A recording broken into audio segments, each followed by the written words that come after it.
प्यारे विद्यार्थियों, मैं गुरप्रीत कौर साइंस मिस्ट्रेस सरकारी सीनियर सैकेंडरी स्कूल लड़कियां नाभा ਜ਼ਿਲ੍ਹਾ ਪਟਿਆਲਾ ਤੋਂ ਤੁਹਾਡਾ ਅੱਜ ਦੀ ਕਲਾਸ ਵਿੱਚ ਸਵਾਗਤ ਕਰਦੀ ਹਾਂ।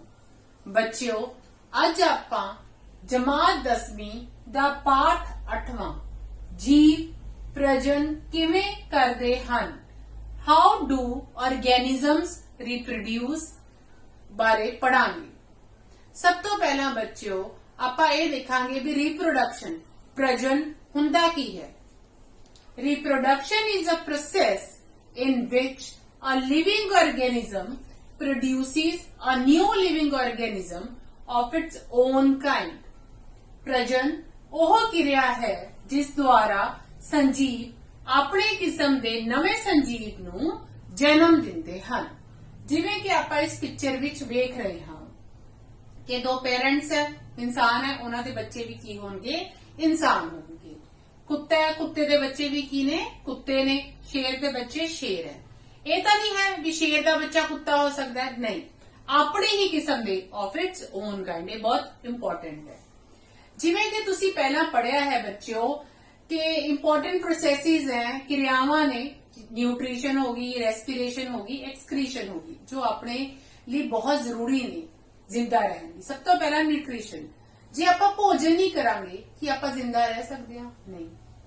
ਰੈਸਪੀਰੇਸ਼ਨ, ਸਾਹ ਨਹੀਂ ਲਵਾਂਗੇ ਤਾਂ ਵੀ ਆਪਾਂ ਜ਼ਿੰਦਾ ਨਹੀਂ ਰਹਿ ਸਕਦੇ। ਐਕਸਕ੍ਰੀਸ਼ਨ, ਮਲ ਤਿਆਗ ਨਹੀਂ ਕਰਾਂਗੇ, ਵਾਸ਼ਰੂਮ ਨਹੀਂ ਜਾਵਾਂਗੇ ਤਾਂ ਆਪਾਂ ਜ਼ਿੰਦਾ ਨਹੀਂ ਰਹਿ ਸਕਦੇ।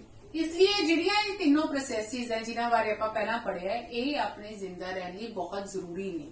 ਦੇ ਆਰ ਨੈਸੈਸਰੀ ਟੂ ਲਿਵ। ਇਹਨਾਂ ਦੇ ਵਿੱਚੋਂ ਇੱਕ ਵੀ ਕੰਮ ਕਰਨਾ ਬੰਦ ਕਰ ਦੇਵੇ ਤਾਂ ਆਪਾਂ ਜ਼ਿੰਦਾ ਨਹੀਂ ਰਹਿ ਸਕਦੇ। ਹੁਣ ਆਪਾਂ ਇਹ ਦੇਖਾਂਗੇ ਕਿ ਰੀਪਰੋਡਕਸ਼ਨ ਪ੍ਰਜਨਨ ਵੀ ਆਪਣੇ ਜ਼ਿੰਦਾ ਰਹਿਣ ਲਈ ਜ਼ਰੂਰੀ ਹੈ? ਨਹੀਂ, ਬਿਲਕੁਲ ਨਹੀਂ। ਪ੍ਰਜਨਨ ਆਪਣੇ ਜ਼ਿੰਦਾ ਰਹਿਣ ਲਈ ਜ਼ਰੂਰੀ ਨਹੀਂ ਹੈ, ਕਿਉਂਕਿ ਜੇ ਕੁਝ ਲੋਕ ਸੋਚ ਲੈਣ ਵੀ ਅਸੀਂ ਪ੍ਰਜਨਨ ਨਹੀਂ ਕਰਨਾ, ਆਪਣੇ ਬੱਚੇ ਪੈਦਾ ਨਹੀਂ ਕਰਨੇ, ਤਾਂ ਵੀ ਉਹ ਆਰਾਮ ਨਾਲ ਆਪਣੀ ਜ਼ਿੰਦਗੀ ਬਾਕੀ ਲੋਕਾਂ ਦੀ ਤਰ੍ਹਾਂ ਜੀ ਸਕਦੇ ਹਨ। ਪਰ ਜੇ ਧਰਤੀ ਤੇ ਸਾਰੇ ਹੀ ਜੀਵ ਜੰਤੂ, ਇਨਸਾਨ, ਸ਼ੇਰ, ਚੀਤੇ, ਪੰਛੀ ਲਾ ਲੋ ਤੇ ਪੇੜ ਪੌਦੇ ਸਾਰੇ ਹੀ ਸੋਚ ਲੈਣ ਕਿ ਅਸੀਂ ਪ੍ਰਜਨਨ ਨਹੀਂ ਕਰਨਾ, ਫਿਰ ਕੀ ਹੋਵੇਗਾ? ਧਰਤੀ ਤੇ ਜ਼ਿੰਦਗੀ ਰਹੇਗੀ ਨਹੀਂ। There will be no life on earth. ਤਾਂ ਪ੍ਰਜਨਨ ਦੀ ਇੰਪੋਰਟੈਂਸ ਕੀ ਹੈ ਆਪਣੀ ਜ਼ਿੰਦਗੀ ਦੇ ਵਿੱਚ? Why reproduction is important to continue life on earth. ਧਰਤੀ ਤੇ ਜ਼ਿੰਦਗੀ ਰਹੇ ਇਸ ਲਈ ਪ੍ਰਜਨਨ ਬਹੁਤ ਜ਼ਰੂਰੀ ਹੈ। ਆਪਣੀ ਹੋਂਦ ਨੂੰ, ਆਪਣੀ ਸਪੀਸੀਜ਼ ਨੂੰ ਬਚਾਉਣ ਲਈ ਪ੍ਰਜਨਨ ਜ਼ਰੂਰੀ ਹੈ। ਜੀਵ ਜਨਨ ਕਿਉਂ ਕਰਦੇ ਹਨ? ਆਪਣੇ ਵੰਸ਼ ਦੇ ਵਾਧੇ ਅਤੇ ਆਪਣੀ ਹੋਂਦ ਬਣਾਏ ਰੱਖਣ ਲਈ। ਵਰਨਾ ਕੀ ਹੋਊਗਾ ਜੇ ਇਨਸਾਨ ਸੋਚ ਲੈਣ ਵੀ ਅਸੀਂ ਨਹੀਂ ਹੋਰ ਆਪਣੇ ਤਰ੍ਹਾਂ ਦੇ ਆਫਸਪ੍ਰਿੰਗਸ ਨਹੀਂ ਪੈਦਾ ਕਰਨੇ, ਤਾਂ ਕੀ ਹੋਊਗਾ? ਕੁਝ ਦੇਰ ਬਾਅਦ ਜਦ ਇਹ ਜਨਰੇਸ਼ਨ ਮਰ ਜੂਗੀ ਤਾਂ ਨਵੀਂ ਜਨਰੇਸ਼ਨ ਨਹੀਂ ਆਊਗੀ ਤਾਂ ਇਨਸਾਨ ਧਰਤੀ ਤੋਂ ਖਤਮ ਹੋ ਜਾਣਗੇ। ਇਸ ਲਈ ਪ੍ਰਜਨਨ ਬਹੁਤ ਜ਼ਿਆਦਾ ਜ਼ਰੂਰੀ ਹੈ। ਹੁਣ ਆਪਾਂ ਦੇਖਦੇ ਹਾਂ ਵੀ ਜਦ ਪ੍ਰਜਨਨ ਕਿਰਿਆ ਹੁੰਦੀ ਹੈ ਕਿ ਆਰਗੈਨਿਜ਼ਮਸ ਹੈ ਜਿਹੜੇ, ਉਹਨਾਂ ਦੇ ਵਿੱਚ ਐਗਜ਼ੈਕਟ ਕਾਪੀਜ਼ ਬਣਦੀਆਂ ਨੇ। Do organism creates exact copies of themselves. ਤੁਸੀਂ ਮੈਨੂੰ ਦੱਸ ਸਕਦੇ ਹੋ ਕਿ ਤੁਸੀਂ ਆਪਣੇ ਪੇਰੈਂਟਸ ਵਰਗੇ ਹੂਬਹੂ ਹੁੰਦੇ ਹੋ? ਨਹੀਂ, ਬਿਲਕੁਲ ਨਹੀਂ। ਤੁਹਾਡੇ ਕੁਝ ਫੀਚਰਸ ਮਿਲ ਗਏ, ਕੁਝ ਕਰੈਕਟਰਸ ਮਿਲ ਜਾਣਗੇ। ਤੁਸੀਂ ਜਿਵੇਂ ਤੁਹਾਡੇ ਦੋ ਬਾਹਾਂ ਨੇ, ਦੋ ਲੱਤਾਂ ਨੇ, ਪਰ ਐਗਜ਼ੈਕਟ ਫੇਸ ਦੀ ਕਾਪੀ ਤਾਂ ਨਹੀਂ ਹੋਣਗੇ, ਬਿਲਕੁਲ ਨਹੀਂ। ਤਾਂ ਆਪਾਂ ਜਿਹੜਾ ਵੀ ਜੀਵ ਪ੍ਰਜਨਨ ਕਰਦਾ ਉਹ ਆਪਣੇ ਵਰਗੇ ਜੀਵ ਜਿਹੜੇ ਪੈਦਾ ਕਰਦੇ ਉਹ ਹੂਬਹੂ ਉਹਨਾਂ ਦੀ ਕਾਪੀ ਨਹੀਂ ਹੁੰਦੇ। ਜਿਵੇਂ ਕਿ ਤੁਸੀਂ 9ਵੀਂ ਜਮਾਤ ਵਿੱਚ ਸੈੱਲ ਬਾਰੇ ਪੜ੍ਹਿਆ। ਸੈੱਲ ਦੇ ਵਿੱਚ ਕੀ ਹੁੰਦਾ ਹੈ? ਨਿਊਕਲੀਅਸ, ਕੇਂਦਰਕ ਹੁੰਦਾ ਹੈ। ਕੇਂਦਰਕ ਦੇ ਵਿੱਚ ਕੀ ਹੁੰਦੇ ਨੇ? ਕ੍ਰੋਮੋਸੋਮਸ। ਕ੍ਰੋਮੋਸੋਮਸ ਕੀ ਕੰਮ ਕਰਦੇ ਨੇ? ਕੈਰੀਅਰਸ ਹੁੰਦੇ ਨੇ ਹੈਰੀਡਿਟਰੀ ਕਰੈਕਟਰਸ ਦੇ। ਤੇ ਕ੍ਰੋਮੋਸੋਮਸ ਦੇ ਅੰਦਰ ਕੀ ਹੁੰਦਾ ਹੈ? ਡੀਐਨਏ। ਡੀਐਨਏ ਦੀ ਫੁੱਲ ਫਾਰਮ ਹੈ ਡਾਈਆਕਸੀ ਰਾਈਬੋ ਨਿਊਕਲਿਕ ਐਸਿਡਸ। ਤੇ ਜਿਹੜਾ ਡਾਈਆਕਸੀ ਰਾਈਬੋ ਨਿਊਕਲਿਕ ਐਸਿਡ ਹੈ, ਡੀਐਨਏ ਹੈ, ਡੀਐਨਏ ਦੇ ਵਿੱਚ ਕੀ ਹੁੰਦਾ ਹੈ? ਇਹ ਸੋਰਸਿਸ ਹੈ ਇਨਫੋਰਮੇਸ਼ਨ ਦੇ ਪ੍ਰੋਟੀਨ ਬਣਾਉਣ ਲਈ, ਜੋ ਪ੍ਰੋਟੀਨ ਬਣਾਉਣ ਲਈ ਸੂਚਨਾਵਾਂ ਦਿੰਦੇ ਨੇ ਤੇ ਉਹ ਇੱਥੋਂ ਹੀ ਪ੍ਰੋਟੀਨ ਆਪਣਾ ਬਣਦਾ ਹੈ। ਹੁਣ ਜੇ ਸਪੋਜ਼ ਕਰੋ ਸੂਚਨਾਵਾਂ ਦੇ ਵਿੱਚ ਕੁਝ ਅੰਤਰ ਹੋ ਜਾਏ ਤਾਂ ਜਿਹੜਾ ਆਪਣਾ ਪ੍ਰੋਟੀਨ ਬਣੂਗਾ ਉਹਦੇ ਵਿੱਚ ਵੀ ਅੰਤਰ ਹੋਊਗਾ। ਇਸੇ ਤਰ੍ਹਾਂ ਦੀ ਕਾਫੀ ਜਣਿਆਂ ਦੀ ਸੂਚਨਾਵਾਂ ਦੇ ਵਿੱਚ, ਕਾਫੀ ਸੂਚਨਾਵਾਂ 'ਚ ਅੰਤਰ ਹੋ ਜਾਏ ਤਾਂ ਪ੍ਰੋਟੀਨ 'ਚ ਵੀ ਅੰਤਰ ਹੋਊ। ਤਾਂ ਜੇ ਪ੍ਰੋਟੀਨ ਦੇ ਵਿੱਚ ਅੰਤਰ ਹੋ ਗਿਆ ਤਾਂ ਜਿਹੜਾ ਨਵਾਂ ਆਫਸਪ੍ਰਿੰਗ ਬਣੂਗਾ, ਨਵਾਂ ਬੱਚਾ ਬਣੂਗਾ, ਉਹ ਆਪਣੇ ਪੇਰੈਂਟਸ ਦੀ ਐਗਜ਼ੈਕਟ ਕਾਪੀ ਨਹੀਂ ਹੋਊਗਾ। ਪਰ ਇਹਦਾ ਇੱਕ ਫਾਇਦਾ ਹੈ, ਇਹ ਆਪਾਂ ਨੂੰ ਇੱਕ ਨਵੀਂ ਆਇਡੈਂਟੀਫਿਕੇਸ਼ਨ ਦਿੰਦਾ ਹੈ। ਠੀਕ है जी, इसलिए ਆਪਾਂ ਆਪਣੇ ਪੇਰੈਂਟਸ ਦੀ ਐਗਜ਼ੈਕਟ ਕਾਪੀ ਨਹੀਂ ਹੋ ਸਕਦੀ। ਤਾਂ ਰੀਪਰੋਡਕਸ਼ਨ, ਪ੍ਰਜਨਨ ਦੀ ਇੰਪੋਰਟੈਂਸ ਕੀ ਹੈ? ਪ੍ਰਜਨਨ ਦੀ ਇੰਪੋਰਟੈਂਸ ਹੈ ਡੀਐਨਏ ਦੀ ਕਾਪੀਜ਼ ਤਿਆਰ ਕਰਨਾ। ਕਾਪੀਜ਼ ਤਿਆਰ ਹੁੰਦੀਆਂ ਨੇ ਡੀਐਨਏ ਦੀ। ਤਾਂ ਜਦ ਡੀਐਨਏ ਦੀ ਕਾਪੀ ਤਿਆਰ ਹੁੰਦੀ ਹੈ ਇੱਕ ਤਰ੍ਹਾਂ ਦੀ, ਤਾਂ ਉਹਦੇ ਵਿੱਚ ਕੀ ਹੁੰਦਾ ਹੈ ਕਿ ਮੈਂ ਡੀਐਨਏ ਦੀ ਕਾਪੀ ਤਿਆਰ ਹੋਈ ਤਾਂ ਉਹਨੂੰ ਐਂ ਧੱਕਾ ਮਾਰ ਕੇ ਬਾਹਰ ਕੱਢ ਦੂੰ? ਨਹੀਂ, ਬਿਲਕੁਲ ਨਹੀਂ। ਉਹਦੇ ਵਿੱਚ ਜਿਹੜੇ ਸੈੱਲ ਹੁੰਦੇ ਨੇ, ਜਦ ਸੈੱਲਾਂ ਦੀਆਂ ਰਚਨਾਵਾਂ ਪੂਰਨ ਨਹੀਂ ਹੁੰਦੀਆਂ, ਪੂਰੀ ਰੂਪ ਵਿੱਚ ਵਿਕਸਿਤ ਨਹੀਂ ਹੁੰਦੀਆਂ, ਤਾਂ ਡੀਐਨਏ ਦੀ ਕਾਪੀ ਬੱਚੇ ਦੇ ਵਿੱਚ, ਆਫਸਪ੍ਰਿੰਗ ਦੇ ਵਿੱਚ ਪਾਸ ਆਨ ਨਹੀਂ ਹੁੰਦੀ। ਇਸ ਲਈ ਜਿਹੜਾ ਰੀਪਰੋਡਕਸ਼ਨ ਹੈ ਉਹਦਾ ਮੇਨ ਕੰਮ ਕੀ ਹੈ? ਡੀਐਨਏ ਦੀ ਕਾਪੀ ਤਿਆਰ ਕਰਨਾ। ਤਾਂ ਜਦ ਡੀਐਨਏ ਦੀ ਕਾਪੀ ਤਿਆਰ ਹੁੰਦੀ ਹੈ ਤਾਂ ਉਹ ਐਗਜ਼ੈਕਟ ਕਾਪੀ ਨਹੀਂ ਹੁੰਦੀ, ਉਹਦੇ ਵਿੱਚ ਕੁਝ ਕਮੀਆਂ, ਕੁਝ ਮਿਸਟੇਕਸ, ਕੁਝ ਤਰੁੱਟੀਆਂ ਪਾਈਆਂ ਜਾਂਦੀਆਂ ਨੇ, ਜਿਹਨੂੰ ਆਪਾਂ ਵੇਰੀਏਸ਼ਨਸ ਕਹਿ ਦਿੰਦੇ ਆ ਤੇ ਭਿੰਨਤਾਵਾਂ ਕਹਿ ਦਿੰਦੇ ਆ। ਤੇ ਉਹ ਭਿੰਨਤਾਵਾਂ ਹੋਣੀਆਂ ਬਹੁਤ ਜ਼ਰੂਰੀ ਨੇ। ਉਹਨਾਂ ਭਿੰਨਤਾਵਾਂ ਕਰਕੇ ਹੀ ਆਪਾਂ ਨੂੰ ਇੱਕ ਅਲੱਗ ਆਇਡੈਂਟੀਫਿਕੇਸ਼ਨ ਮਿਲਦੀ ਹੈ। ਆਪਾਂ ਕਹਿ ਦਿੰਦੇ ਆ ਕਿ ਬੇਟੇ ਤੇਰੀ ਸ਼ਕਲ ਤਾਂ ਤੇਰੇ ਮਾਂ-ਬਾਪ ਤੇ ਤੇਰੇ ਫਾਦਰ ਤੇ ਬਹੁਤ ਮਿਲਦੀ ਹੈ, ਤੇਰੇ ਨੈਣ ਨਕਸ਼ ਤੇਰੇ ਦਾਦਾ ਦਾਦੀ ਵਰਗੇ ਨੇ, ਪਰ ਤੂੰ ਹੂਬਹੂ ਆਪਣੇ ਫਾਦਰ ਵਰਗਾ ਜਾਂ ਮਦਰ ਵਰਗਾ ਨਹੀਂ ਹੈ। ਇਸ ਲਈ ਭਿੰਨਤਾਵਾਂ ਜ਼ਰੂਰੀ ਨੇ। ਹੁਣ ਭਿੰਨਤਾਵਾਂ ਜਾਂ ਵੇਰੀਏਸ਼ਨਸ ਕਿਉਂ ਜ਼ਰੂਰੀ ਨੇ ਆਪਾਂ ਉਹ ਦੇਖਾਂਗੇ। Variations are useful for the survival of species over time. ਭਿੰਨਤਾਵਾਂ ਪ੍ਰਜਾਤੀਆਂ ਨੂੰ ਲੰਬੇ ਸਮੇਂ ਤੱਕ ਜਿਉਂਦਾ ਰੱਖਣ ਲਈ ਉਪਯੋਗੀ ਹਨ। ਕਿਵੇਂ ਉਪਯੋਗੀ ਹਨ? ਆਪਾਂ ਜਿਵੇਂ ਕੁਝ ਆਪਣੇ ਵਾਤਾਵਰਣ, ਕੁਝ ਸਰਾਊਂਡਿੰਗ ਦੇ ਵਿੱਚ, ਹੈਬਿਟੇਟ ਦੇ ਵਿੱਚ ਹੀ ਸਰਵਾਈਵ ਕਰ ਸਕਦੇ ਹਾਂ, ਜ਼ਿੰਦਾ ਰਹਿ ਸਕਦੇ ਹਾਂ। ਜੇ ਆਪਣਾ ਜਿਹੜਾ ਇਹ ਸਰਾਊਂਡਿੰਗਸ ਹੈ, এনवायरमेंट ਹੈ, ਜਿੱਥੇ ਆਪਾਂ ਰਹਿੰਦੇ ਆ, ਆਪਣਾ ਆਲਾ ਦੁਆਲਾ ਜਿਹਨੂੰ ਆਪਾਂ ਨਿਚ ਕਹਿ ਦਿੰਦੇ ਆ, ਜੇ ਇਹਦੇ ਵਿੱਚ ਕੁਝ ਚੇਂਜਸ ਆ ਜਾਣ, ਟੈਂਪਰੇਚਰ ਵਧੇ ਜਾਂ ਘਟ ਜੇ, ਪ੍ਰੈਸ਼ਰ ਵਧ ਜੇ, ਗਲੋਬਲ ਵਾਰਮਿੰਗ ਹੋ ਜੇ, ਤਾਂ ਕੀ ਆਪਾਂ ਤੇ ਸਰਵਾਈਵ ਕਰ ਸਕਾਂਗੇ? ਆਪਾਂ ਉੱਥੇ ਉਦੋਂ ਹੀ ਸਰਵਾਈਵ ਕਰ ਸਕਾਂਗੇ ਜਦ ਆਪਣੀ ਜਿਹੜੀ ਡੀਐਨਏ ਦੀ ਕਾਪੀ ਬਣੀ ਹੈ ਉਹਦੇ ਵਿੱਚ ਕੁਝ ਵੇਰੀਏਸ਼ਨਸ ਹੋਣਗੀਆਂ, ਕੁਝ ਭਿੰਨਤਾਵਾਂ ਹੋਣਗੀਆਂ। ਤਾਂ ਜਿਹੜੀਆਂ ਕੁਝ ਭਿੰਨਤਾਵਾਂ ਨੇ ਉਹ ਆਪਾਂ ਨੂੰ ਜ਼ਿੰਦੇ ਰਹਿਣ ਵਿੱਚ ਸਹਾਈ ਹੁੰਦੀਆਂ ਨੇ। ਪਰ ਜਿਹੜੀਆਂ ਇਹ ਭਿੰਨਤਾਵਾਂ ਨੇ ਵੀ ਬਹੁਤ ਥੋੜੀ ਕੁਆਂਟੀਟੀ ਦੇ ਵਿੱਚ ਹੋਣੀਆਂ ਚਾਹੀਦੀਆਂ ਨੇ। ਜੇ ਇਹ ਜ਼ਿਆਦਾ ਕੁਆਂਟੀਟੀ ਦੇ ਵਿੱਚ ਹੋਣ ਭਿੰਨਤਾਵਾਂ ਤਾਂ ਆਪਾਂ ਸਰਵਾਈਵ ਨਹੀਂ ਕਰ ਸਕਦੇ। ਹੁਣ ਆਪਾਂ ਪ੍ਰਜਨਨ ਦੀਆਂ ਕਿਸਮਾਂ ਬਾਰੇ ਜਾਣਾਂਗੇ। ਪ੍ਰਜਨਨ ਦੋ ਪ੍ਰਕਾਰ ਦਾ ਹੁੰਦਾ ਹੈ, ਅਸੈਕਸ਼ੂਅਲ ਰਿਪਰੋਡਕਸ਼ਨ, ਅਲਿੰਗੀ ਪ੍ਰਜਨਨ, ਸੈਕਸ਼ੂਅਲ ਰਿਪਰੋਡਕਸ਼ਨ, ਲਿੰਗੀ ਪ੍ਰਜਨਨ। ਤਾਂ ਸਭ ਤੋਂ ਪਹਿਲਾਂ ਆਪਾਂ ਸੈਕਸ਼ੂਅਲ ਰਿਪਰੋਡਕਸ਼ਨ ਬਾਰੇ ਜਾਣਾਂਗੇ। ਬੱਚਿਓ, ਤੁਸੀਂ ਮੈਨੂੰ ਦੱਸ ਸਕਦੇ ਹੋ ਕਿ ਤੁਹਾਨੂੰ ਕਿਸਨੇ ਜਨਮ ਦਿੱਤਾ? ਜੀ ਹਾਂ, ਤੁਹਾਨੂੰ ਮਾਤਾ ਅਤੇ ਤੁਹਾਡੇ ਪਿਤਾ ਨੇ ਜਨਮ ਦਿੱਤਾ। ਤਾਂ ਇੱਕ ਆਫਸਪ੍ਰਿੰਗ ਜਦ ਦੋ ਪੇਰੈਂਟਸ ਦੀ ਇਨਵੋਲਵਮੈਂਟ ਦੇ ਨਾਲ ਬਣਦਾ ਹੈ, ਇਹ ਇੱਕ ਪੇਰੈਂਟ ਹੋ ਗਿਆ, ਦੋ ਪੇਰੈਂਟ, ਜਿੱਥੇ ਦੋ ਪੇਰੈਂਟਸ ਇਨਵੋਲਵ ਹੁੰਦੇ ਨੇ ਇੱਕ ਨਵਾਂ ਬੱਚਾ ਜਾਂ ਆਫਸਪ੍ਰਿੰਗ ਪੈਦਾ ਕਰਨ ਲਈ, ਉਸ ਪ੍ਰੋਸੈਸ ਨੂੰ ਆਪਾਂ ਕਹਿੰਦੇ ਆ ਸੈਕਸ਼ੂਅਲ ਰਿਪਰੋਡਕਸ਼ਨ, ਲਿੰਗੀ ਪ੍ਰਜਨਨ। ਇੱਥੇ ਦੋ ਪੇਰੈਂਟਸ ਚਾਹੀਦੇ ਨੇ ਲਿੰਗੀ ਪ੍ਰਜਨਨ ਲਈ। ਹੁਣ ਆਪਾਂ ਗੱਲ ਕਰਾਂਗੇ ਅਲਿੰਗੀ ਪ੍ਰਜਨਨ। ਅਲਿੰਗੀ ਪ੍ਰਜਨਨ ਲਈ ਇੱਕ ਪੇਰੈਂਟ ਹੀ ਬਹੁਤ ਹੈ। ਇੱਕ ਪੇਰੈਂਟ ਜਿੱਥੇ ਇਨਵੋਲਵ ਹੋਵੇ ਉੱਥੇ ਹੁੰਦੀ ਹੈ ਅਲਿੰਗੀ ਪ੍ਰਜਨਨ। ਤਾਂ ਜਿਹੜਾ ਅਲਿੰਗੀ ਪ੍ਰਜਨਨ ਹੈ ਇਹ simple and small organisms and simple plants ਦੇ ਵਿੱਚ ਹੁੰਦਾ ਹੈ। ਬਹੁਤ ਛੋਟੇ ਅਤੇ ਬਹੁਤ ਸਿੰਪਲ ਜਿਹੜੇ ਜੀਵ ਜੰਤੂ ਨੇ ਜਾਂ ਸਿੰਪਲ ਪੌਦੇ ਨੇ, ਆਮ ਪੌਦੇ ਨੇ, ਉਹਨਾਂ ਵਿੱਚ ਇਹ ਹੁੰਦਾ ਹੈ। ਤੇ ਇਹਦੀ ਉਦਾਹਰਣ ਕੀ ਹੋਗੀ ਆਪਣੀ ਅਲਿੰਗੀ ਪ੍ਰਜਨਨ ਦੀ? ਅਮੀਬਾ ਹੋ ਗਿਆ, ਪੈਰਾਮੀਸ਼ੀਅਮ ਹੋ ਗਿਆ, ਹਾਈਡਰਾ ਹੋ ਗਿਆ। ਤੇ ਲਿੰਗੀ ਪ੍ਰਜਨਨ ਦੀ ਉਦਾਹਰਣ ਹੋਗੀ ਇਨਸਾਨ ਹੋਗੀ, ਸ਼ੇਰ, ਚੀਤੇ, ਹਾਥੀ ਆਦਿ ਹੋਗੀ। ਠੀਕ ਹੈ ਜੀ। ਹੁਣ ਅੱਜ ਆਪਾਂ ਅਸੈਕਸ਼ੂਅਲ ਰਿਪਰੋਡਕਸ਼ਨ, ਅਲਿੰਗੀ ਪ੍ਰਜਨਨ ਦੀਆਂ ਕਿਸਮਾਂ ਬਾਰੇ ਪੜਾਂਗੇ। ਸਭ ਤੋਂ ਪਹਿਲਾਂ ਹੈ ਬਾਈਨਰੀ ਫਿਜ਼ਨ, ਦੋ ਖੰਡਨ, ਮਲਟੀਪਲ ਫਿਜ਼ਨ ਜਿਹਨੂੰ ਆਪਾਂ ਪੰਜਾਬੀ ਚ ਬਹੁ ਖੰਡਨ ਕਹਿੰਦੇ ਆ, ਫ੍ਰੈਗਮੈਂਟੇਸ਼ਨ ਖੰਡ ਕਰਨਾ, ਰੀਜਨਰੇਸ਼ਨ ਪੁਨਰਜਨਨ, ਬਡਿੰਗ, ਵੈਜੀਟੇਟਿਵ ਪ੍ਰੋਪੇਗੇਸ਼ਨ ਕਾਇਕ ਪ੍ਰਜਨਨ, स्पोर फॉर्मेशन बीजाणु बनना। सब तो पहला आपा बाइनरी फिजन बारे जानांगे। बाइनरी फिजन दो खंडन, बाइनरी मतलब दो, फिजन मतलब डिवाइड, डिवाइड भाग। ਜਿਹੜਾ ਆਪਾਂ ਨੂੰ ਨਾਮ ਤੋਂ ਹੀ ਪਤਾ ਲੱਗ ਰਿਹਾ ਜਿਹੜਾ ਦੋ ਭਾਗਾਂ ਵਿੱਚ ਵੰਡ ਜਵੇ ਉਹਨੂੰ ਆਪਾਂ ਕੀ ਕਹਾਂਗੇ? ਦੋ ਖੰਡਨ ਵਿਧੀ, ਬਾਈਨਰੀ ਫਿਜਨ। ਇਹਦੀਆਂ ਜਿਹੜੀਆਂ ਉਦਾਹਰਨਾਂ ਨੇ ਉਹ ਹੈਗੀਆਂ ਨੇ ਅਮੀਬਾ, ਲਾਸ਼ਮੀਨੀਆ, ਕਾਲਾਜ਼ਾਰ, ਬਿਮਾਰੀ ਫੈਲਾਉਂਦਾ ਲਾਸ਼ਮੀਨੀਆ, ਪੈਰਾਮੀਸ਼ੀਅਮ ਆਦि। ਹੁਣ ਜਿਹੜਾ ਇਹ ਬਾਈਨਰੀ ਫਿਜ਼ਨ ਹੈ ਇਹ ਇੱਕ ਸੈਲੀ ਜੀਵਾਂ ਵਿੱਚ ਹੀ ਹੁੰਦਾ। ਬੱਚਿਓ ਨੋਟ ਕਰ ਲਿਓ, ਸਿਰਫ ਇਹ ਇੱਕ ਸੈਲੀ ਜੀਵਾਂ ਵਿੱਚ ਹੀ ਦੋ ਖੰਡਨ ਵਿਧੀ ਹੁੰਦੀ ਹੈ। ਆਪਾਂ ਇਹ ਅਮੀਬਾ ਦੀ ਐਗਜ਼ਾਮਪਲ ਲੈ ਕੇ ਬਾਈਨਰੀ ਫਿਜ਼ਨ ਵੇਖਾਂਗੇ। ਆਪਾਂ ਨੂੰ ਪਤਾ ਹੈ ਕਿਹਦਾ ਸਟਰਕਚਰ ਹੈ, ਕਿਹਦਾ ਡਾਇਗਰਾਮ ਹੈ, ਅਮੀਬਾ ਦਾ, ਰਾਈਟ। ਤਾਂ ਇਹ ਕੀ ਹੋ ਗਿਆ ਅਮੀਬਾ ਦਾ? ਹਾਂਜੀ ਸਹੀ, ਕੇਂਦਰਕ, ਨਿਊਕਲੀਅਸ। ਤੇ ਆ ਜਿਹੜਾ ਤਰਲ ਪਦਾਰਥ ਹੈ ਇਹ ਕੀ ਹੋਇਆ? ਇਹ ਹੋਇਆ ਇਹਦਾ ਸਾਈਟੋਪਲਾਜ਼ਮ। ਇਹਨੂੰ ਆਪਾਂ ਸਾਈਟੋਪਲਾਜ਼ਮ ਕਹਿੰਦੇ ਆ। ਹੁਣ ਆਪਾਂ ਵੇਖਾਂਗੇ ਕਿ ਅਮੀਬਾ ਦੇ ਵਿੱਚ ਦੋ ਖੰਡਨ ਕਿਵੇਂ ਹੁੰਦਾ ਹੈ। ਇਹ ਆਪਣਾ ਅਮੀਬਾ ਹੈ ਤੇ ਇਹ ਕੀ ਹੈ? ਇਹਦਾ ਕੇਂਦਰਕ ਹੈ। ਹੁਣ ਆਪਾਂ ਦੇਖ ਰਹੇ ਹਾਂ ਕਿ ਜਦ ਅਮੀਬਾ ਪੂਰਾ ਖਾ ਪੀ ਕੇ ਹੱਟਾ ਕੱਟਾ ਹੋ ਜਾਂਦਾ ਹੈ ਤਾਂ ਉਹਦਾ ਜਿਹੜਾ ਕੇਂਦਰਕ ਹੈ ਉਹ ਦੋ ਭਾਗਾਂ ਵਿੱਚ ਵੰਡਣਾ ਸ਼ੁਰੂ ਹੋ ਗਿਆ। ਦੇਖੋ ਹੌਲੀ ਹੌਲੀ ਇਹ ਦੋ ਭਾਗਾਂ ਵਿੱਚ ਵੰਡ ਗਿਆ। ਜਦ ਆਪਣਾ ਨਿਊਕਲੀਅਸ ਵੰਡ ਗਿਆ ਤਾਂ ਉਸ ਤੋਂ ਬਾਅਦ ਉਹਦਾ ਸਾਈਟੋਪਲਾਜ਼ਮ ਡਿਵਾਈਡ ਹੋਣਾ ਸ਼ੁਰੂ ਹੋ ਜਾਊਗਾ। ਸਾਈਟੋਪਲਾਜ਼ਮ ਡਿਵਾਈਡ ਹੋ ਗਿਆ ਤਾਂ ਜਦ ਆਪਣਾ ਇਹ ਸਾਈਟੋਪਲਾਜ਼ਮ ਡਿਵਾਈਡ ਹੋ ਗਿਆ ਤਾਂ ਆਪਣੇ ਕੋਲ ਕੀ ਆਏ? ਦੋ ਚੀਜ਼ਾਂ ਦਿਖ ਰਹੀਆਂ ਨੇ ਆਪਾਂ ਨੂੰ। ਤਾਂ ਜਿਹੜੇ ਦੋ ਆਏ ਆਪਣੇ ਕੋਲ ਅਮੀਬਾਏ, ਇਹ ਦੋ ਡਾਟਰ ਸੈਲਸ ਕਹਿੰਦੇ ਆ, ਦੋ ਡਾਟਰ ਅਮੀਬਾਏ ਕਹਿ ਦਿੰਦੇ ਨੇ, ਪੂਰਨ ਰੂਪ ਵਿੱਚ ਇੱਕ ਅਮੀਬਾ ਹੋਣਗੀ। ਠੀਕ ਹੈ ਜੀ, ਕਲੀਅਰ। ਹੁਣ ਆਪਾਂ ਨੂੰ ਇਹਦੇ ਵਿੱਚ ਇੱਕ ਗੱਲ ਪਤਾ ਲੱਗੀ। ਤਾਂ ਸਭ ਤੋਂ ਪਹਿਲਾਂ ਜਦ ਅਮੀਬਾ ਦੇ ਵਿੱਚ ਬਾਈਨਰੀ ਫਿਜ਼ਨ ਹੁੰਦੀ ਹੈ ਤਾਂ ਸਭ ਤੋਂ ਪਹਿਲਾਂ ਉਹਦਾ ਨਿਊਕਲੀਅਸ ਵਿਭਾਜਿਤ ਹੁੰਦਾ ਹੈ, ਉਹਦਾ ਕੇਂਦਰਕ ਵਿਭਾਜਿਤ ਹੁੰਦਾ ਹੈ, ਉਹ ਤੋਂ ਬਾਅਦ ਉਹਦਾ ਸਾਈਟੋਪਲਾਜ਼ਮ ਵਿਭਾਜਿਤ ਹੁੰਦਾ ਹੈ।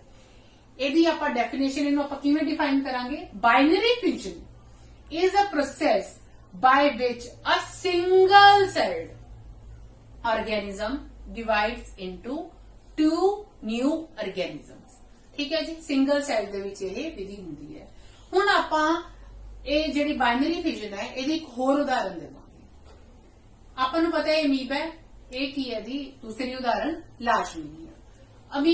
ਅਮੀਬਾ ਦਾ ਕੋਈ ਵੈਲ ਡਿਫਾਈਨਡ ਸਟਰਕਚਰ ਨਹੀਂ ਹੁੰਦਾ, ਇਹ ਕੋਈ ਵੀ ਆਕਾਰ ਹੋ ਸਕਦਾ ਇਹਦਾ।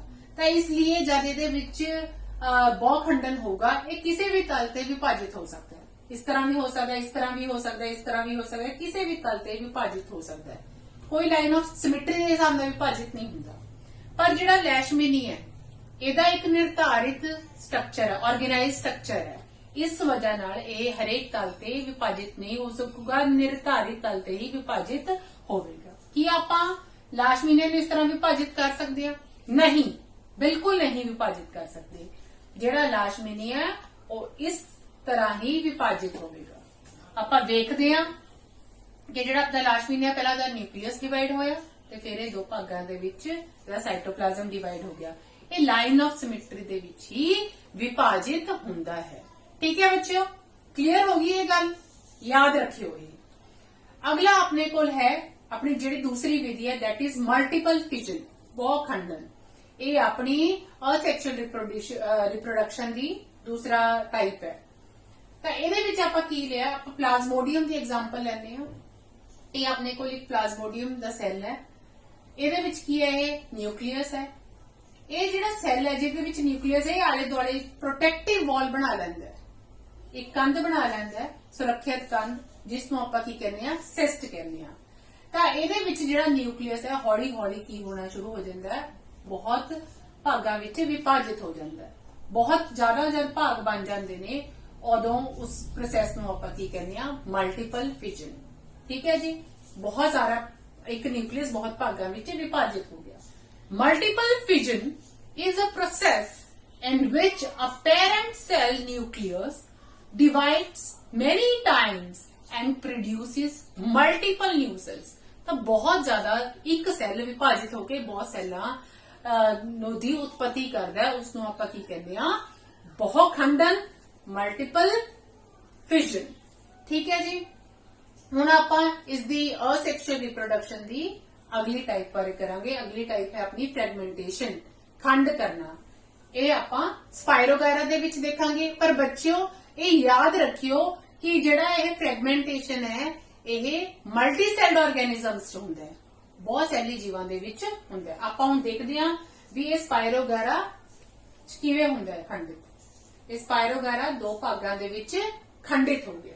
ਠੀਕ ਹੈ ਜੀ, ਇਹ ਜਿਹੜੇ ਦੋ ਭਾਗਾਂ ਦੇ ਵਿੱਚ ਖੰਡਿਤ ਹੋ ਗਿਆ ਤਾਂ ਜਿਹੜੇ ਆਪਣੇ ਇਹਦੇ ਦੋ ਭਾਗ ਬਣੇ ਉਹ ਪੂਰਨ ਰੂਪ ਵਿੱਚ ਸਪਾਇਰੋਗਾਇਰਾ ਨਹੀਂ ਹੋਣਗੇ, ਉਹਨਾਂ ਨੂੰ ਕੁਝ ਟਾਈਮ ਲੱਗੂਗਾ ਕਿਉਂਕਿ ਇਹ ਮਲਟੀ ਸੈਲਡ ਆਰਗੈਨਿਜ਼ਮ ਹੈ, ਇਸ ਲਈ ਇਹਨਾਂ ਨੂੰ ਡਿਵੈਲਪਮੈਂਟ ਲਈ ਕੁਝ ਟਾਈਮ ਹੋਗਾ। ਫਿਰ ਉਹ ਥੋੜੀ ਦੇਰ ਬਾਅਦ ਜਦੋਂ ਬਣਨਗੇ ਪੂਰਨ ਵਿਕਸਿਤ स्पायर वगैरह होंगे। Fermentation is a form of asexual reproduction where a new organism grows from a fragment, broken piece of the parent. Each fragment develops into a mature, fully grown individual. ठीक है जी, क्लियर है। और बच्चों तुसी सोचोगे भी ਜਿਹੜੇ फ्रैगमेंटेशन विधि है या बाइनरी विजन विधि है तो बहुत ज्यादा मिलते जुलते नहीं, ਇਹਦੇ ਵਿੱਚ ਅੰਤਰ ਹੈ। ਦੇਖੋ ਕੀ ਅੰਤਰ ਹੈ।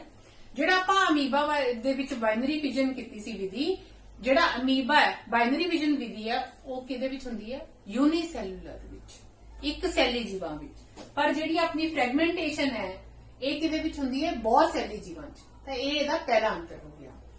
ਤਾਂ ਅਮੀਬਾ ਦੀ ਆਪਾਂ ਐਗਜ਼ਾਮਪਲ ਲੈ ਕੇ ਗੱਲ ਕਰਦੇ ਹਾਂ। ਬਾਈਨਰੀ ਵਿਜਨ ਦੇ ਵਿੱਚ ਇੱਕ ਅਮੀਬਾ ਕੀ ਪ੍ਰੋਡਿਊਸ ਕਰਦਾ ਹੈ? 2 ਡਾਟਰ ਸੈਲਸ ਪ੍ਰੋਡਿਊਸ ਕਰਦਾ ਹੈ। ਤਾਂ ਜਦ ਇਹ ਅਮੀਬਾ ਦੇ 2 ਡਾਟਰ ਸੈਲਸ ਬਣੇ, ਟੁੱਟਦੇ ਸਾਰ ਹੀ ਇਹ ਪੂਰਨ ਅਮੀਬਾ ਸਨ, ਦੋਨੋਂ ਪੂਰਨ ਅਮੀਬਾ ਸਨ। ਪਰ ਇਹਦੇ ਵਿੱਚ ਕੀ ਹੁੰਦਾ ਹੈ? ਆਪਣੀ ਫ੍ਰੈਗਮੈਂਟੇਸ਼ਨ ਦੇ ਵਿੱਚ ਜਦ ਇੱਕ ਸਪਾਇਰੋਗਾਇਰਾ ਟੁੱਟਦਾ ਹੈ ਤਾਂ ਜਦ ਖੰਡਿਤ ਹੁੰਦਾ ਸਪਾਇਰੋਗਾਇਰਾ ਤਾਂ ਜਿਹੜੇ ਆਪਣੇ ਖੰਡ ਹੋ ਕੇ ਹੋਰ ਸਪਾਇਰੋਗਾਇਰਾ ਬਣੇ ਨੇ ਉਹ ਪੂਰਨ ਰੂਪ ਵਿੱਚ ਇੱਕਦਮ ਉਸੇ ਟਾਈਮ ਨਹੀਂ ਹੁੰਦੇ, ਸੰਪੂਰਨ ਸਪਾਇਰੋਗਾਇਰਾ ਨਹੀਂ ਹੁੰਦੇ, ਉਹਨਾਂ ਨੂੰ ਕੁਝ ਟਾਈਮ ਲੱਗਦਾ ਹੈ ਵਿਕਸਿਤ ਹੋਣ ਲਈ, ਪੂਰਨ ਸਪਾਇਰੋਗਾਇਰਾ ਬਣਨ ਲਈ। ਠੀਕ ਹੈ ਜੀ, ਕਲੀਅਰ ਹੈ। ਤਾਂ ਇਹਦੇ 2 ਅੰਤਰ ਹੋ ਗਏ, ਇਹਦੇ ਵਿੱਚ ਬੱਚਿਓ ਕੰਫਿਊਜ਼ ਨਾ ਹੋਇਓ। ਹਾਂਜੀ, ਹੁਣ ਆਪਾਂ ਇਸ ਦੀ ਅਗਲੀ ਕਿਸਮ ਬਾਰੇ ਕਰਾਂਗੇ, ਦੈਟ ਇਜ਼ ਰੀਜਨਰੇਸ਼ਨ, ਪੁਨਰ ਜਨਨ। ਅਗਲੀ ਕਿਸਮ ਹੈ ਇਹ ਆਪਣੀ। ਇਹਦੇ ਵਿੱਚ ਕੀ ਹੈ? Regeneration is a process in which the individual is somehow cut or broken up into many pieces and each piece grows into a complete organism. ਜੇ ਕਿਸੇ ਵੀ ਤਰੀਕੇ ਨਾਲ ਆਪਾਂ ਪਲੈਨੇਰੀਆ ਇਹਦੇ ਵਿੱਚ ਤੇ ਹਾਈਡਰਾ ਦੋਨਾਂ ਦੀ ਐਗਜ਼ਾਮਪਲ ਲੈ ਕੇ ਕਰ ਰਹੇ ਹਾਂ, ਜੇ ਕਿਸੇ ਵੀ ਤਰੀਕੇ ਨਾਲ ਪਲੈਨੇਰੀਆ ਕੱਟ ਦਿੱਤਾ ਜਾਵੇ ਜਾਂ ਐਕਸੀਡੈਂਟਲੀ ਕੱਟਿਆ ਜਾਵੇ ਆਪਣੇ ਆਪ, ਤਾਂ ਉਹ ਕੁਝ ਸਮੇਂ ਬਾਅਦ ਸੰਪੂਰਨ ਪਲੈਨੇਰੀਆ ਦੇ ਵਿੱਚ ਆਪਾਂ ਨੂੰ ਦਿਖੇਗਾ। ਇਸੇ ਤਰ੍ਹਾਂ ਹਾਈਡਰਾ ਦੇ ਵਿੱਚ ਵੀ ਜੇ ਹਾਈਡਰਾ ਕਿਸੇ ਤਰੀਕੇ ਨਾਲ ਕੱਟਿਆ ਜਾਵੇ ਤਾਂ ਉਹ ਥੋੜੀ ਦੇਰ ਬਾਅਦ ਆਪਣਾ ਪੂਰਨ ਹਾਈਡਰਾ ਬਣ ਜਾਵੇਗਾ, ਹੌਲੀ ਹੌਲੀ ਗਰੋ ਹੋਊਗੀ। ਇਹ ਪ੍ਰੋਸੈਸ ਹੁੰਦਾ ਕਿਵੇਂ? ਜਦ ਆਪਾਂ ਇਹ ਪਲੈਨੇਰੀਆ ਲਿਆ, ਸਪੋਜ਼ ਕਰੋ ਇਹ ਪਹਿਲੇ ਭਾਗ 'ਚ ਵੰਡ ਗਿਆ, ਇਹ ਦੂਜੇ ਭਾਗ 'ਚ ਵੰਡ ਗਿਆ, ਇਹ ਤੀਜੇ ਭਾਗ 'ਚ ਵੰਡ ਗਿਆ, ਤਾਂ ਇੱਥੇ ਜਿਹੜੇ ਸੈੱਲ ਨੇ ਪਹਿਲੇ ਭਾਗ ਦੇ ਇਹ ਹੋਰ ਤਰ੍ਹਾਂ ਦੇ ਹੋਣਗੇ, ਦੂਜੇ ਭਾਗ ਦੇ ਸੈੱਲ ਹੋਰ ਤਰ੍ਹਾਂ ਦੇ ਹੋਣਗੇ, ਤੀਜੇ ਭਾਗ ਦੇ ਸੈੱਲ ਹੋਰ ਤਰ੍ਹਾਂ ਦੇ ਹੋਣਗੇ। ਜਦ ਇਹ ਪਹਿਲਾ ਪਲੈਨੇਰੀਆ ਪੂਰਨ ਵਿਕਸਿਤ ਰੂਪ ਵਿੱਚ ਹੁੰਦਾ ਹੈ ਤਾਂ ਜਿਹੜੇ ਇੱਥੇ ਦੇ ਸੈੱਲ ਐ ਡਿਵਾਈਡ ਹੋਣੇ ਸ਼ੁਰੂ ਹੋ ਜਾਂਦੇ ਨੇ, ਮਲਟੀਪਲਾਈ ਹੋਣੇ ਸ਼ੁਰੂ ਹੋ ਜਾਂਦੇ ਨੇ। ਜਦ ਇਹ ਸੈੱਲ ਮਲਟੀਪਲਾਈ ਹੋ ਗਏ ਤਾਂ ਮਲਟੀਪਲਾਈ ਹੋਣ ਤੋਂ ਬਾਅਦ ਸੈੱਲ ਆਪਣਾ ਸਟਰਕਚਰ ਬਦਲ ਲੈਣਗੇ, ਉਹ ਦੂਜੇ ਤੇ ਤੀਜੇ ਤਰ੍ਹਾਂ ਦੇ ਸੈੱਲ ਵਿੱਚ ਕਨਵਰਟ ਹੋ ਜਾਣਗੇ। ਜਦ ਉਹ ਦੂਜੇ ਤੇ ਤੀਜੇ ਤਰ੍ਹਾਂ ਦੇ ਸੈੱਲ ਵਿੱਚ ਕਨਵਰਟ ਹੋ ਗਏ ਤਾਂ ਆਪਾਂ ਨੂੰ ਇੱਕ ਪੂਰਨ ਪਲੈਨੇਰੀਆ ਪ੍ਰਾਪਤ ਹੋਵੇਗਾ। ਸੇਮ ਇਹ ਦੂਜੇ ਭਾਗ ਦੇ ਨਾਲ ਹੁੰਦਾ ਹੈ, ਇਹਦੇ ਵਿੱਚ ਵੀ ਪਹਿਲੇ ਤੇ ਤੀਜੇ ਤਰ੍ਹਾਂ ਦੇ ਹੋ ਜਾਣਗੇ, ਸੇਮ ਇਹ ਤੀਸਰੇ ਭਾਗ ਦੇ ਨਾਲ ਹੁੰਦਾ ਹੈ। ਪਰ ਜਿਹੜੀ ਆਪਣੀ ਇਹ ਪੁਨਰ ਜਨਨ ਹੈ ਇਹਨੂੰ ਆਪਾਂ ਜਨਨ ਨਹੀਂ ਕਹਿ ਸਕਦੇ। ਜਨਨ ਆਪਾਂ ਇਸ ਲਈ ਨਹੀਂ ਕਹਿ ਸਕਦੇ ਕਿਉਂਕਿ ਹਰ ਕੋਈ ਜਿਹੜਾ ਵੀ ਜੀਵ ਹੈ ਉਹ ਜੇ ਕਿਸੇ ਵੀ ਉਹਦਾ ਵੀ ਕੋਈ ਵੀ ਅੰਗ ਟੁੱਟ ਜੂ ਤਾਂ ਨਵਾਂ ਅੰਗ ਵਿਕਸਿਤ ਨਹੀਂ ਹੋ ਸਕਦਾ। ਜਿਵੇਂ ਕਿ ਸਪੋਜ਼ ਕਰੋ ਮੇਰੀ ਬਾਂਹ ਟੁੱਟ ਜਾਵੇ, ਕੀ ਮੇਰੀ ਬਾਂਹ ਨਵੀਂ ਉੱਗ ਜੂਗੀ? ਨਹੀਂ, ਇਹ ਪੋਸੀਬਲ ਨਹੀਂ ਹੈ। ਤੇ ਜਿਹੜੀ ਇਹ ਰੀਜਨਰੇਸ਼ਨ ਹੈ, ਪੁਨਰ ਜਨਨ ਹੈ, ਇਹ ਵੀ ਮਲਟੀ ਸੈਲ ਆਰਗੈਨਿਜ਼ਮਸ ਦੇ ਵਿੱਚ ਹੁੰਦੀ ਹੈ। ਠੀਕ ਹੈ ਜੀ, ਬਹੁਤ ਸੈਲੀ ਜੀਵਾਂ ਦੇ ਵਿੱਚ ਇਹ ਜਿਹੜੀ ਅਸੈਕਸ਼ੂਅਲ ਰਿਪਰੋਡਕਸ਼ਨ ਦਾ ਮੈਥਡ ਹੈ ਉਹ ਹੁੰਦਾ ਹੈ। ਠੀਕ ਹੈ, ਕਲੀਅਰ ਹੈ। ਹੁਣ ਆਪਾਂ ਇਸ ਦੇ ਅਗਲੇ ਮੈਥਡ ਦੀ ਗੱਲ ਕਰਾਂਗੇ। ਅਗਲਾ ਮੈਥਡ ਹੈ ਆਪਣਾ ਬਡਿੰਗ। ਬਡ ਤੋਂ ਆਪਾਂ ਨੂੰ ਕਲੀਅਰ ਹੋ ਰਿਹਾ ਹੈ ਵੀ ਇੱਕ ਕਲੀ ਬਣਨਾ। ਠੀਕ ਹੈ ਜੀ, ਬਡਿੰਗ ਦੀ ਕੀ ਡੈਫੀਨੇਸ਼ਨ ਹੋਵੇਗੀ? Budding is a process in which a small part of the body of the parent organism grows out as a bud which then detaches and becomes a new organism. ਇਹਦੀ ਉਦਾਹਰਨ ਹੈ hydra. ਇਹ ਵੀ ਬਹੁਤ ਸੈਲੀ ਜੀਵਾਂ ਦੇ ਵਿੱਚ ਹੀ ਹੁੰਦੀ ਹੈ, ਮਲਟੀ ਸੈਲਡ ਆਰਗੈਨਿਜ਼ਮ ਦੇ ਵਿੱਚ ਹੀ ਹੁੰਦੀ ਹੈ। ਹੁਣ ਆਪਾਂ ਦੇਖਾਂਗੇ ਵੀ ਹਾਈਡਰਾ ਦੇ ਵਿੱਚ ਇਹ ਬਡਿੰਗ ਪ੍ਰੋਸੈਸ ਕਿਵੇਂ ਹੁੰਦੀ ਹੈ। ਆਪਾਂ ਇਹ ਦੇਖ ਸਕਦੇ ਹਾਂ, ਇਹ ਆਪਣਾ ਕੀ ਹੈ? ਹਾਈਡਰਾ। ਇਹ ਜਿਹੜੇ ਹੇਅਰ ਲਾਈਕ ਸਟਰਕਚਰਸ ਹੈ ਇਹਨਾਂ ਨੂੰ ਆਪਾਂ ਕੀ ਕਹਿੰਦੇ ਆ? ਟੈਂਟੇਕਲਸ। ਆਪਾਂ ਨੂੰ ਪਤਾ ਵੀ ਜਿਹੜਾ ਹਾਈਡਰਾ ਹੈ ਉਹ ਕਿਹਦਾ ਬਣਿਆ ਹੋਇਆ ਹੈ? ਸੈਲਸ ਦਾ ਬਣਿਆ ਹੋਇਆ ਹੈ। ਤਾਂ ਆਪਾਂ ਦੇਖਾਂਗੇ ਇੱਥੇ ਜਿਹੜੇ ਸੈਲਸ ਹੈ ਇਹ ਇਕੱਠੇ ਹੋ ਕੇ ਮਲਟੀਪਲਾਈ ਹੋਣੇ ਸ਼ੁਰੂ ਹੋ ਜਾਣਗੇ। ਹੌਲੀ ਹੌਲੀ ਮਲਟੀਪਲਾਈ ਹੁੰਦੇ ਹੁੰਦੇ ਉੱਥੇ ਕੀ ਬਣ ਜਾਊਗਾ? बड बन जाऊगा। देखो वही सेल्स का की बन गया, बड बन गया। बड बन गया, काफी बड़ा हो गया, विकसित हो गया। जब ये बड दे पूरा विकसित हो जाऊगा, की निकल आएंगे हेयर लाइक स्ट्रक्चर्स, टेंटिकल्स निकल आएंगे। देखो निकले है। पूरा विकसित होने तो बाद ये बड इथों डिटैच हो जाऊगा, अलग हो जाएगी। तो जब ये इस तो पेरेंट तो अलग हो गया है चाइल्ड हाइड्रा, तो यह संपूर्ण रूप विच एक नवा हाइड्रा बन गया। इस विधि नूं आपां की कहने आ, बडिंग। ठीक है, क्लियर। हुण अपनी अगली जिहड़ी हैगी है विधि, दैट इज वेजिटेटिव प्रोपेगेशन, कायक प्रजन। हुण जिहड़ियां आपां हुण तक दीयां विधियां कीतियां ਉਹ तकरीबन जंतुआं ते पौदियां ते सी, ते जिहड़ी अपनी कायक प्रजन है ਇਹ पौदियां ते ही लागू ਹੁੰਦੀ है। ਬੱਚੇ ਤੁਸੀਂ ਮੈਨੂੰ ਦੱਸ ਸਕਦੇ ਹੋ ਕਿ ਆਮ ਤੌਰ ਤੇ ਆਪਾਂ ਬੂਟੇ ਕਿਵੇਂ ਉਗਾਉਂਦੇ ਆ? ਜੀ ਹਾਂ, ਆਪਾਂ ਬੀਜਾਂ ਦੀ ਮਦਦ ਨਾਲ ਉਗਾਉਂਦੇ ਆ। ਪਰ ਜੇ ਕਦੇ ਇਹ ਹੋ ਸਕੇ ਵੀ ਕੋਈ ਪੇੜ ਪੌਦੇ ਆਪਣੇ ਬੀਜ ਹੀ ਨਾ ਉਤਪੰਨ ਕਰਨ, ਜਿਵੇਂ ਕਿ ਆਪਾਂ ਦੇਖਦੇ ਆ ਆਪਾਂ ਕੇਲਾ ਖਾਂਦੇ ਆ ਤਾਂ ਕੇਲੇ ਦੇ ਬੀਜ ਬਹੁਤ ਛੋਟੇ ਛੋਟੇ ਹੁੰਦੇ ਨੇ। ਕੇਲੇ ਦੇ ਬੀਜ ਛੋਟੇ ਛੋਟੇ ਹੋਣ ਕਰਕੇ ਉਹ ਆਪਾਂ ਆਸਾਨੀ ਨਾਲ ਉਹਨਾਂ ਨੂੰ ਹਜਮ ਕਰ ਲੈਂਦੇ ਆ, ਤੇ ਉਹ ਤਾਂ ਫਿਰ ਇਹਦਾ ਮਤਲਬ ਕਦੇ ਗਰੋ ਨਹੀਂ ਕਰ ਸਕਣ, ਕੇਲੇ ਆਪਾਂ ਨੂੰ ਪ੍ਰਾਪਤ ਹੀ ਨਹੀਂ ਹੋਣਗੇ। ਨਹੀਂ, ਆਪਾਂ ਨੂੰ ਪ੍ਰਾਪਤ ਹੁੰਦੇ ਨੇ ਵੈਜੀਟੇਟਿਵ ਪ੍ਰੋਪੇਗੇਸ਼ਨ ਦੇ ਥਰੂ। ਉਹਦੇ ਵਿੱਚ ਕੀ ਹੁੰਦਾ ਹੈ, ਇਹ ਇੱਕ ਪ੍ਰੋਸੈਸ ਹੈ। This is the process of vegetative propagation can happen through the use of vegetative parts of the plants. ਜਿਹੜੇ ਵੈਜੀਟੇਟਿਵ ਪਾਰਟਸ ਹੈ ਪਲਾਂਟਸ ਦੇ, ਉਹਨਾਂ ਦੀ ਮਦਦ ਨਾਲ ਵੈਜੀਟੇਟਿਵ ਪ੍ਰੋਪੇਗੇਸ਼ਨ ਹੁੰਦੀ ਹੈ, ਕਾਇਕ ਪ੍ਰਜਨਨ ਹੁੰਦਾ ਹੈ। ਉਹ ਪਾਰਟਸ ਕਿਹੜੇ ਕਿਹੜੇ ਨੇ? ਸੱਚ ਐਸ ਲੀਵਸ, ਪੱਤੇ, ਸਟੈਮਸ, ਟਾਹਣੀਆਂ ਐਂਡ ਰੂਟਸ, ਜੜਾਂ, to produce new plants or through growth from specialised vegetative plant parts. इसलिए जे बीजां तो नहीं अपने कोई पौधा नहीं उत्पन्न होगा, तो आप किवें पौधा उत्पन्न कर सकते हैं? या पत्तियां तो, या टाहणियां तो, या जड़ां तो। जिवें कि आपां इहदे उदाहरण देखते हैं, ब्रायोफाइलम। ब्रायोफाइलम का पत्ता है, यह पत्थर चढ़ का पत्ता है। आप देख रहे हैं छोटे छोटे बड्स ने, आप छोटे छोटे जड़ां भी देख रहे हैं। जे आप इहनूं दूजे एक होर गमले च लावांगे तो आपां नूं एक होर ब्रायोफाइलम पत्थर चढ़ता बूटा आसानी नाल मिल जू। ਇਹ ਕੀ ਆਪਣੇ ਕੋਲ ਰੋਜ਼, ਇਹਦੀ ਕਲਮ ਲਾ ਕੇ ਕਰ ਲੈਣੇ ਆ। ਮਨੀ ਪਲਾਂਟ ਤਾਂ ਤੁਸੀਂ ਉਗਾਇਆ ਹੀ ਹੋਊਗਾ ਆਪਣੇ ਘਰ ਦੇ ਵਿੱਚ। ਆਪਾਂ ਕੀ ਕਰਦੇ ਆ, ਕਟਾਣੀ ਲੈ ਆਉਂਦੇ ਆ ਕਿਸੇ ਦੇ ਘਰੋਂ, ਤੇ ਆਪਾਂ ਉਹਨੂੰ ਮਨੀ ਪਲਾਂਟ ਨੂੰ ਕੁਝ ਸਮੇਂ ਲਈ ਪਾਣੀ ਵਿੱਚ ਰੱਖਦੇ ਆ, ਤਾਂ ਆਪਾਂ ਜਦ ਦੇਖਦੇ ਆ ਤਾਂ ਮਨੀ ਪਲਾਂਟ ਦੀਆਂ ਜੜਾਂ ਬਣ ਜਾਂਦੀਆਂ ਨੇ, ਤਾਂ ਮਨੀ ਪਲਾਂਟ ਵਿਕਸਿਤ ਹੋ ਜਾਂਦਾ, ਤਾਂ ਆਪਾਂ ਨੂੰ ਟਾਹਣੀ ਤੋਂ ਵੀ ਮਨੀ ਪਲਾਂਟ ਮਿਲ ਜਾਂਦਾ ਹੈ।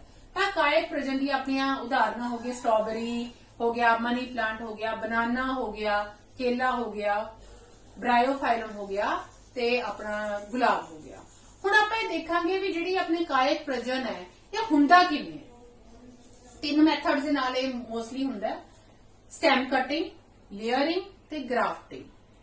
स्टेम कटिंग ये हुंदी है भी जे आपां जिवें मैं तुहानूं दस्सिया भी मनी प्लांट दी किसी दे घरों टाहणी कट के उहनूं गमले दे विच लाई ਤੇ ਫਿਰ ਉਹ ਨਵਾਂ ਪੌਦਾ ਹੋ ਗਿਆ। ਸੇਮ ਇੱਥੇ ਆਪਾਂ ਕੀ ਦੇਖ ਰਹੇ ਹਾਂ ਵੀ ਕਟਾਣੀ ਨੂੰ ਇੱਥੋਂ ਕੱਟਿਆ ਤੇ ਗਮਲੇ ਦੇ ਵਿੱਚ ਲਾਇਆ, ਉਹਨੂੰ ਪ੍ਰੋਪਰ ਪਾਣੀ ਦਿੱਤਾ, ਖਾਦ ਪਾਈ, ਮਿੱਟੀ ਮਿਲੀ, ਸਾਰਾ ਕੁਝ ਉਹਨੂੰ ਪੌਸ਼ਟਿਕ ਤੱਤ ਮਿਲੇ ਤੇ ਉਹ ਨਵੇਂ ਪੌਦੇ ਵਿੱਚ ਵਿਕਸਿਤ ਹੋ ਜਾਵੇਗਾ। ਅਗਲਾ ਹੈ ਆਪਣੇ ਕੋਲ ਲੇਅਰਿੰਗ। ਲੇਅਰਿੰਗ ਦੇ ਵਿੱਚ ਕੀ ਆਪਾਂ ਇੱਕ ਬੂਟਾ ਲਿਆ, ਬੂਟਾ ਲੈਣ ਤੋਂ ਬਾਅਦ ਆਪਾਂ ਕੀ ਕੀਤਾ, ਉਹਦੀ ਕਟਾਣੀ ਨੂੰ ਮਿੱਟੀ ਦੇ ਵਿੱਚ ਦਬਾ ਦਿੱਤਾ।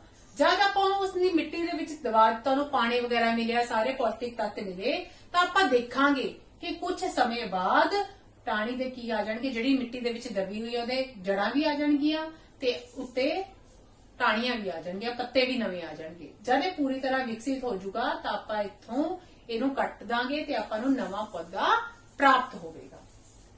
ਇਹਦੀ ਉਦਾਹਰਨ ਆਪਾਂ ਲੈ ਸਕਦੇ ਹਾਂ ਸਟ੍ਰਾਬੇਰੀ ਦਾ ਪੌਦਾ। ਸਟ੍ਰਾਬੇਰੀ ਜਿਹੜੀ ਹੈਗੀ ਉਹ ਇਸੇ ਤਰ੍ਹਾਂ ਸਟ੍ਰਾਬੇਰੀ ਦਾ ਪੌਦਾ ਹੁੰਦਾ ਹੈ, ਲੇਅਰਿੰਗ ਪ੍ਰੋਸੈਸ ਹੁੰਦੀ ਹੈ ਇਹਦੇ ਵਿੱਚ, ਜਾਂ ਜੈਸਮਿਨ ਦੇ ਵਿੱਚ ਹੁੰਦੀ ਹੈ। ਅਗਲਾ ਆ ਗਿਆ ਜੀ ਆਪਣਾ ਗ੍ਰਾਫਟਿੰਗ। ਗ੍ਰਾਫਟਿੰਗ ਦੇ ਵਿੱਚ ਕੀ ਕਰਦੇ ਆ, ਆਪਾਂ ਇੱਕ ਕਿਸਮ ਦਾ ਬੂਟਾ ਲੈਂਦੇ ਆ, ਉਹਦੀ ਟਾਹਣੀ ਲਈ, ਫਿਰ ਦੂਜੇ ਕਿਸਮ ਦੇ ਬੂਟੇ ਦੀ ਇੱਕ ਹੋਰ ਟਾਹਣੀ ਲਈ, ਆਪਾਂ ਦੋਨਾਂ ਨੂੰ ਆਪਸ ਵਿੱਚ ਜੋੜ ਦਿੰਦੇ ਆ। ਜੋੜਨ ਤੋਂ ਬਾਅਦ ਉਹਨਾਂ ਨੂੰ ਕੱਸ ਕੇ ਆਪਾਂ ਬੰਨ ਦਿੰਦੇ ਆ ਤੇ ਕੁਝ ਸਮੇਂ ਬਾਅਦ ਉਹਨੂੰ ਉਗਣਾ ਲਈ ਛੱਡ ਦਿੰਦੇ ਆ। ਤਾਂ ਆਪਾਂ ਕੁਝ ਸਮੇਂ ਬਾਅਦ ਦੇਖਾਂਗੇ ਕਿ ਜਿਹੜਾ ਆਪਾਂ ਨੂੰ ਨਵਾਂ ਰਿਜ਼ਲਟੈਂਟ ਪਲਾਂਟ ਮਿਲੂਗਾ, ਨਵਾਂ ਪੌਦਾ ਮਿਲੂਗਾ, ਉਹਦੇ ਵਿੱਚ ਦੋਨੋਂ ਪੌਦਿਆਂ ਦੇ ਗੁਣ ਹੋਣਗੇ। ਕਾਇਕ ਪ੍ਰਜਨਨ ਦੇ ਫਾਇਦੇ ਕੀ ਨੇ? ਸਭ ਤੋਂ ਪਹਿਲਾ ਇਹ ਫਾਇਦਾ ਹੈ ਵੀ ਆਪਾਂ ਕੁਝ ਥੋੜੇ ਸਮੇਂ ਵਿੱਚ ਹੀ ਨਵਾਂ ਪੌਦਾ ਪ੍ਰਾਪਤ ਕਰ ਸਕਦੇ ਹਾਂ। ਜੇ ਆਪਾਂ ਬੀਜ ਲਵਾਂਗੇ ਤਾਂ ਬੀਜ ਦੇ ਵਿੱਚ ਜਿਹੜਾ ਨਵਾਂ ਪੌਦਾ ਹੋਊਗਾ ਉਹਨੂੰ ਟਾਈਮ ਲੱਗ ਜਾਊਗਾ, ਵਿਕਸਿਤ ਹੋਣ ਨੂੰ ਇਸ 'ਚ ਆਪਾਂ ਆਸਾਨੀ ਨਾਲ ਨਵਾਂ ਪੌਦਾ ਲੈ ਸਕਦੇ ਹਾਂ। ਦੂਜਾ ਇਹਦਾ ਕੀ ਫਾਇਦਾ ਹੈ ਕਿ ਜਿਹੜਾ ਨਵਾਂ ਪੌਦਾ ਬਣੂਗਾ ਉਹ ਹੂਬਹੂ ਆਪਣੇ ਮਾਤਰੀ ਪੌਦੇ ਵਰਗਾ ਹੀ ਹੋਵੇਗਾ। ਉਹ 'ਚ ਸਾਰੇ ਗੁਣ ਹੋਣਗੇ ਜੋ ਉਹਦੇ ਮਾਤਰੀ ਪੌਦੇ ਵਿੱਚ ਹੋਣਗੇ। ਜੇ ਆਪਾਂ ਬੀਜ ਤੋਂ ਲਵਾਂਗੇ ਤਾਂ ਉਹਦੇ ਵਿੱਚ ਕੁਝ ਨਾ ਕੁਝ ਅੰਤਰ ਜ਼ਰੂਰ ਹੋਣਗੇ। ਹੁਣ ਆਪਾਂ ਕਾਇਕ ਪ੍ਰਜਨਨ ਦੀ ਇੱਕ ਦੂਜੀ ਕਿਸਮ ਬਾਰੇ ਕਰਦੇ ਹਾਂ, ਜਿਹੜਾ ਕਿ ਸਾਇੰਟੀਫਿਕ ਮੈਥਡ ਹੈ ਟਿਸ਼ੂ ਕਲਚਰ। ਟਿਸ਼ੂ ਕਲਚਰ ਦੇ ਵਿੱਚ ਕੀ ਕਰਦੇ ਹਾਂ, ਆਪਾਂ ਇੱਕ ਪੌਦਾ ਲੈਂਦੇ ਹਾਂ, ਪੌਦੇ ਦੇ ਜਿਹੜੇ ਵਿਕਸਿਤ ਭਾਗ ਹੁੰਦੇ ਨੇ ਉੱਥੋਂ ਆਪਾਂ ਸੈੱਲ ਲੈ ਲੈਣੇ। ਵਿਕਸਿਤ ਭਾਗ ਜਿੱਥੇ ਨਵੇਂ ਨਵੇਂ ਪੱਤੇ ਆਉਂਦੇ ਨੇ, ਡੋਡੀ ਆਉਂਦੇ ਨੇ, ਉੱਥੋਂ ਆਪਾਂ ਸੈਲਸ ਲੈ ਕੇ ਉਹਨੂੰ ਆਪਾਂ ਇੱਕ ਮਾਧਿਅਮ ਵਿੱਚ ਰੱਖ ਦਿੰਦੇ ਹਾਂ। ਉਹ ਮਾਧਿਅਮ ਦੇ ਵਿੱਚ ਕੀ ਆ, ਉਹਦੇ ਸੈੱਲ ਵਿਕਸਿਤ ਹੋਣੇ ਸ਼ੁਰੂ ਹੋ ਜਾਂਦੇ ਨੇ ਤੇ ਜਦੋਂ ਸੈੱਲਾਂ ਦਾ ਕਾਫੀ ਗਰੁੱਪ ਬਣ ਜਾਂਦਾ, ਗੁੱਛਾ ਬਣ ਜਾਂਦਾ, ਜਿਹਨੂੰ ਆਪਾਂ ਕੈਲਕਸ ਕਹਿੰਦੇ ਆ, ਉਹ ਆਪਾਂ ਗੁੱਛੇ ਨੂੰ ਚੱਕ ਕੇ ਇੱਕ ਹੋਰ ਮਾਧਿਅਮ 'ਚ ਰੱਖਦੇ ਨੇ ਜਿਹਦੇ ਵਿੱਚ ਗਰੋਥ ਹਾਰਮੋਨਸ ਹੁੰਦੇ ਨੇ। ਉਸ ਮਾਧਿਅਮ ਦੇ ਵਿੱਚ ਕੀ ਹੁੰਦਾ, ਉਸ ਮਾਧਿਅਮ ਤੋਂ ਬਾਅਦ ਛੋਟੇ ਛੋਟੇ ਉਸ ਜਿਹੜੇ ਸੈਲਸ ਦਾ ਸਮੂਹ ਸੀਗਾ, ਕੈਲਕਸ ਸੀ, ਉਹਨਾਂ ਦੇ ਛੋਟੇ ਛੋਟੇ ਪਲਾਂਟਲੈਟ, ਛੋਟੇ ਛੋਟੇ ਬੂਟੇ ਬਣ ਜਾਂਦੇ ਨੇ।